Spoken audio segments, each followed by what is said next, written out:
Abahungu bigarasha n'abajenosideri bakomeje kugaragaza ibikorwa bigaragaza gushyigikira ba nyina bakoze ibyaha ndetse bamwe banagikora ibyaha bijyanye na jenoside yakorewe abatutsi, haba kuyitegura, kuyishyira mu bikorwa ndetse no kuyihakana.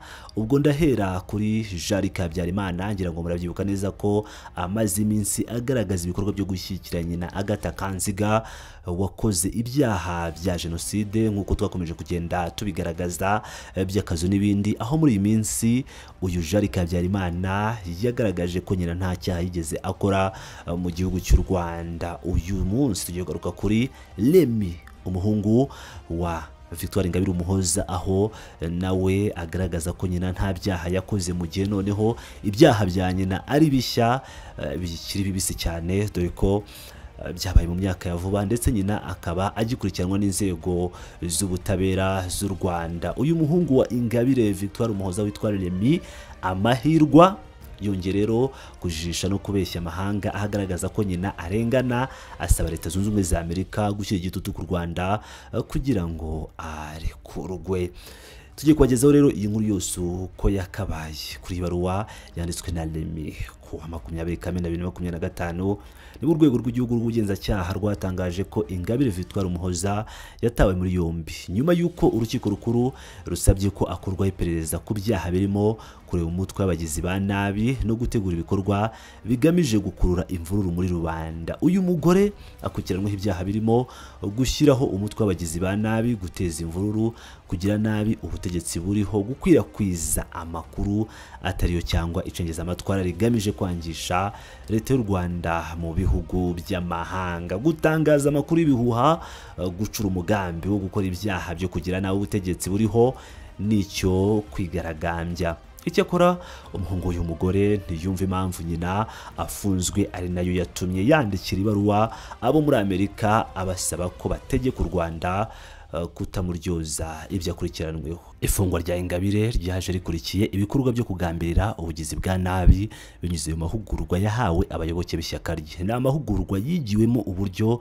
bwakoreshwa mu guhangana na Leta, burimo mobilization and persuasion, imyigaragambyo yo guhangana na Leta, hakaba na cooperation tactic ishingiye ku kutumvira gahunda za Leta zose, hakaba dilemma ngo igamije gushyira Leta mu gihirahiro n'ibindi. Abazi imyigaragambyo bazi ibi byayo. Abanyarwanda ntibumva uburyo ushaka kubayobora yabashishikariza gutwikira amapine mu mihanda, gusenya ibikorwa remezo, mbese gusubizwa mu icuraburindi bavuyemo. Aho kugaruka kuri izi nzira enye we n'abambari ba nyina bisungaga mu gukuraho ubutegetsi, Remy yavuze ko nyina afunzwe ku mpamvu za politiki. Yagaragaje ko amasezerano y'amahoro hagati y'u Rwanda na Repubulika Iharanira Demokarasi ya Kongo Amerika ibereye umuhuza atazagerwaho bitewe n'impamvu ashinja u Rwanda, zirimo ubuyobozi yise nyene, ubutabera ngo butanoze, kutubahiriza uburenganzira bwa muntu, guheza bamwe mu by'ubukungu. Uyu musore yatangaje ko ngo nyina yatawe muri yombi nyuma y'uko anyujije ibitekerezo bye muri Al Jazeera, ibintu bidahuye n'ukuri.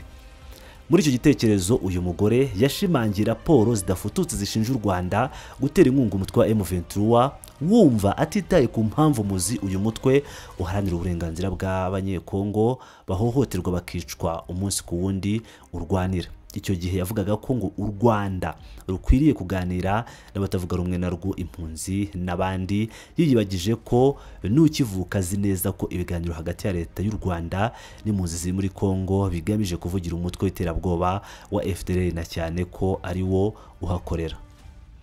Yirengagije ko stati y'ubuhunzi ku banyarwanda bahunze kuva mu 1959 kugeza mu 1998 yarangiye kwa 31 Ukuboza 2017, ko abo yita impunzi ari abajenosideri bahunze ubutabera bakisuganya ngo bazagaruke guhirika ubuyobozi buriho no kumaraho burundu abatutsi mu Rwanda. Uyu muhungu yagaragaje ko ibyaha nyina akurikiranyweho nta shingiro bifite, ahubwo ko bishingiye ku mpamvu za politiki. Yabuzwa n'iki ko nyina akatirwa imyaka 15 akabarirwa 7, hitezwe ko afite umutima umenetse, ahubwo yangiso yarabyikongera ikazanzamuka. Umuteguro wo gukuraho ubuyobozi bwamubabariye akawukaza cyane. Remy yavuze ko kuva nyina yafungwa yangiwe guhura n'abo mu muryango we ndetse n'abanyamategeko mpuzamahanga. Yongeye kwitsa ku by'uko urugaga rw'abavoka mu Rwanda ngo rwanze kwemerera umwunganira mu mategeko wo muri Kenya.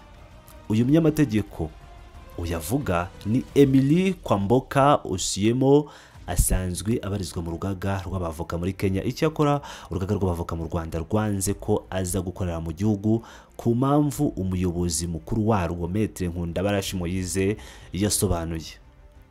Mu kiganiro yigeze kugirana n'igihe Maître Nkundabarashi yagaragaje ko mu mategeko imikorere y'abavoka ku isi habamo icyo bita ihame ry'amagirirane. Kugira ngo wemererwe gukorera mu kindi gihugu nuko icyo gihugu nacyo kiba cyemerera abavoka b'icyo gihugu gukorera mu cyanyu. Maître Nkundabarashi yavuze ko atari ko bimeze muri Kenya, kuko iyo itemerera abavoka bo mu Rwanda gukorerayo, bityo ko ukurikije iryo hame ry'amagirirane n'u Rwanda ubu rwahisemo kutemerera abavoka bo muri Kenya gukorera mu Rwanda. Mu mvugo zivuguruzanya, uyu muhungu wa Ingabire Victoire yavuze ko nyina abayeho nabi kandi atemererwa gufunganwa n'abandi bagororwa. Ku rundi ruhande akavuga ko u Rwanda rutemerera abo mu muryango we guhura na nyina, ukibaza uko yamenye ko afungiwe aha wenyine kandi atabasha kuvugana nawe bikakuyobera. Remy yibukije ko Ingabire Victoire ukunze kunyuzwamo imigambi y'abashaka kongera guhekura u Rwanda bakarugeza hanyuma yaho rwageze mu 1994 atari ubwa mbere yarafunzwe. Yagarutse ku buryo ngo nyuma y'iminsi mike ubwo yarageze mu Rwanda muri 2010 yahise afungwa ndetse agakatirwa imyaka 15 muri gereza. Icyakora ntiyavuze ko nyina yahamijwe kugambanira igihugu agamije kucyuza umudendezo no kureba umutwe w'abagizi ba nabi. Ntiyibukije amahanga asaba gushyira igitutu ku Rwanda kubwo nyina yakandagizaga ikirenge mu Rwanda akagera ku rwibutso rwa Jenoside rwa Kigali ruri ku Gisozi muri Kamena 2010. Yahise abaza aho imibiri y'abahutu iri, kuko ngo yabonaga y'abatutsi gusa. Imvugo yari yuzuye urwango no gupfobya Jenoside yakorewe abatutsi. Mu buryo bwo kudashima, Remy yagaragaje ko nyina nyuma yo gufungurwa imyaka 15 yamazemo 8 ubundi ababarirwa n'umukuru w'igihugu, ibintu wabonaga mu nyandiko ye ntacyo bivuze, ahubwo ngo ko yangiwe kujya gusura abana be, abuzukuru n'umugabo we urembye cyane.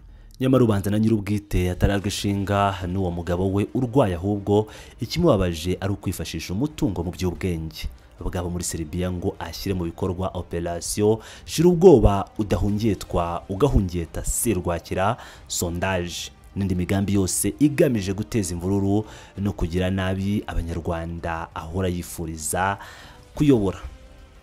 Uyu mugabo yavuze ko umwana w'imyaka 10 ngo uba muri Amerika ahora baza igihe nyirakuru azagira kubasura. Mbese kuri we nyina niyo yakora ibyaha gahishi mu Rwanda atagomba kubiryozwa kuko ari ndakorwaho, ahubwo agomba guhembwa kujya gusura abana be. Icyakora ubanza agaho kari ku wundi gahandurika. Uburyo uyu muhungu ashikajwe nuko umwana we yajya gusurwa na nyirakuru ariko ntaburire nyina iyo ajya gutera inkunga ibikorwa bya FDLR iza gutera u Rwanda ibitero bigasiga bihekuye imbaga. Kuri we nyina agomba kwica abandi agahembwa kujya gusura abo yasize bwota abasimbi. Nibyo ntako bisa guhura na nyogokuru wawe, ariko n'abakinwe ku mubyimba muri 2010 ubwo uyu mugore wifuzaga kuyobora abanyarwanda yagiraga i Kigali n'abantu kandi nabo bakwiriye ubutabera. Mu marangamutima ye no gusigiriza ibyaha bya nyina, ubwo no gusigiza ibyaha bya nyina, Remy yakomeje agira ati niba Leta Zunze Ubumwe za Amerika zishaka kugarura amahoro mu karere k'ibiyaga bigari, ikwiriye gutangira gukoresha ububasha bwayo mu gusaba u Rwanda gukora amavugurura. Bwa mbere igategeka u Rwanda kurekura Mama Ntamananiza n'abandi bafunzwe ku mpamvu za politiki. Yiyibagije ko u Rwanda ari igihugu kigenga gifite inzego harimo n'iz'ubutabera zigenga zigomba kuryoza buri wese ibyakurikiranweho nta kurobanura.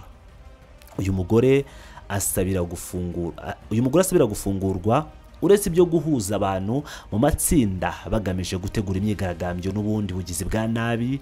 Ni nawe wigeze kuvuga ati ntewe ishema n'ibikorwa bya Wazalendo. uyu ni umutwe wakomeje kugira uruhare mu bwicanyi bwibasira abatutsi b'abanyekongo kugeza naho babagwa inyama zabo zikotswa bakaribwa ku mugaragaro izuba riva, abandi bagatwikwa ndetse bagatwikirwa amazu bakameneshwa n'ibindi. Nyamara ibyo bikorwa byabo bigayitse bikamutera ishema, ari nayo mpamvu yarasigaye akora ubutaruhuka ngo no mu Rwanda abigaragaza. Uyu Remy yayobeje amahanga, ananirwa kwibutsa uburyo nyina wizerera mu gukora politiki binyuze mu kubuza igihugu umudendezo yakunze gutera inkunga FDLR igahungabanya u Rwanda aha na hariya. Inzirakarengane na n'ubu zikaba zitarabona ubutabera. Uyu Remy rero yatanze ingero ngo z'imiryango mpuzamahanga zemejwe ko nyina afungiwe ibitekerezo bye, ariko yiyibagije ko iyo miryango ariyo ikoresha nyina umunsi ku wundi ngo irebe ko yasubiza u Rwanda mu bihe by'umwijima rwavuyemo. Ngira ngo rero murabyumvira ibyari biri mu ibaruwa ya Remy, aho uyu muhungu wa Victoire Ingabire asaba Leta Zunze Ubumwe za Amerika ko yafunguza nyina cyangwa yashyira igitutu ku Rwanda kugira ngo rufungure nyina nta mananiza. Biraza kurangira bite rero? Abakunzi ba Pirate News TV mukomeze mane natwe, ndakomeza kugenda bageza amakuru menshi agiye atandukanye muri politiki yaba u Rwanda, Repubulika Demokarasi ya Kongo ndetse n'ahandi hose hagiye hatandukanye. Ndabakunda cyane muri aba Agaciro.